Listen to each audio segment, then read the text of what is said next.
महाराष्ट्र के किसान अभी सूखे की मार झेल रहे हैं। पानी की कमी की वजह से फसलें सूख रही हैं, लेकिन ऐसी स्थिति में भी बारामती तालुका के किसान राहुल चौहान ने बड़ा काम किया है। उन्होंने अमरूद की खेती से अच्छी खासी कमाई की है। इस किसान ने वोनार और ताइवान पिंक की 2 अमरूदों की किस्मों का उत्पादन किया है और लाखों रुपयों का मुनाफा कमाया है। राहुल चौहान ने अपनी 4 एकड़ जमीन में पहले अनार की फसल लगाई थी, लेकिन लगातार बढ़ रहे झुलसा रोग और तेला रोग के प्रकोप के कारण अनार के बाग नष्ट होने से वो बेहद परेशान थी। बाद में उन्होंने अमरूद की खेती शुरू की और इसमें उन्हें बड़ी सफलता मिली है। हमारी 4 एकड़ खेती में अमरूद के पेड़ है, उसमें से 1250 वीएनआर जाति के और 1800 ताइवान पिंक जाति के पेड़ है। इस साल 50 से 60 टन माल अपेक्षित है। अब तक हमारे खेत से 10 से 12 टन माल नेपाल, दिल्ली, गुजरात, केरल इस मार्केट में हमने भेजा है। अपेक्षित इस साल 8 लाख खेती में खर्च हुए हैं और अपेक्षित उत्पादन हमारा हमें लगता है 18 से 20 लाख तक मिलना चाहिए। और हमारे मार्केट जो है वीएनआर को 50 से 55 रुपए तक मिल रहा है और वीएनआर ताइवान पिंक को 40 रुपए तक मिल रहा है।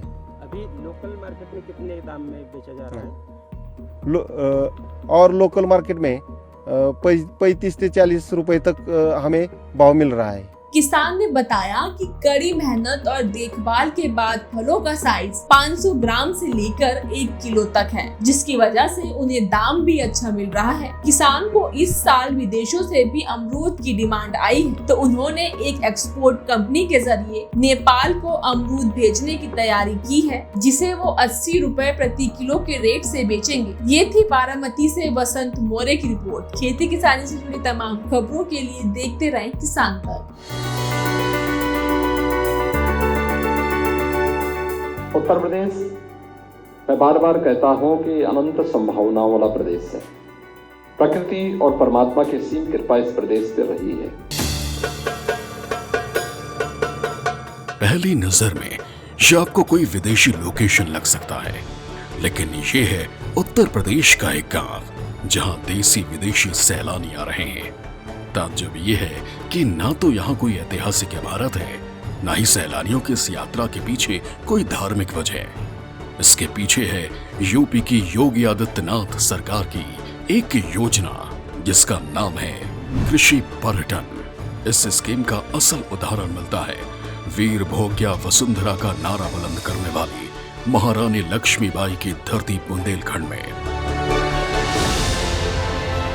बुंदेलखंड के बांदा शहर से कुछ दूर चलने पर प्रगतिशील किसान प्रेम सिंह का फार्म मिलता है, जिस फार्म पर हरे भरे बाग हैं, तालाब है और खेत खलिहान है।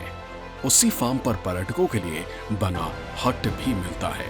ये विलेज टूरिज्म का उत्कृष्ट नमूना है जो तेजी से पॉपुलर हो रहा है। दरअसल अगर आप ध्यान दें कि जब से लिखित और अलिखित इतिहास में इस देश में आते काहे के लिए थे लोग?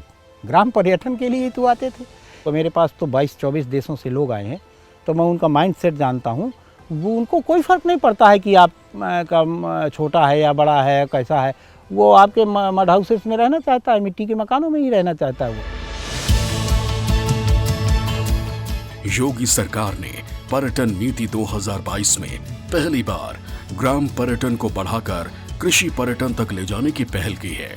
इस योजना में फार्म स्टे की तर्ज पर किसानों के खेतों पर बने घर, मड हाउस और हट में रुकने और खाने पीने की व्यवस्था की जा रही है। उन गांवों को चयनित किया जा रहा है जहां जैविक खेती की जा रही हो, विशेष फसलें उगाई जा रही हो, या फिर बुनकरों हस्तशिल्पियों का गांव हो। इसके पहले चरण में किसानों, समूह में खेती करने वालों और एफपीओ से प्रोजेक्ट रिपोर्ट मांगी गई है। इसमें 50 लाख से 5 करोड़ रुपए की लागत वाली परियोजनाओं के लिए सरकार 30% तक की सब्सिडी देगी।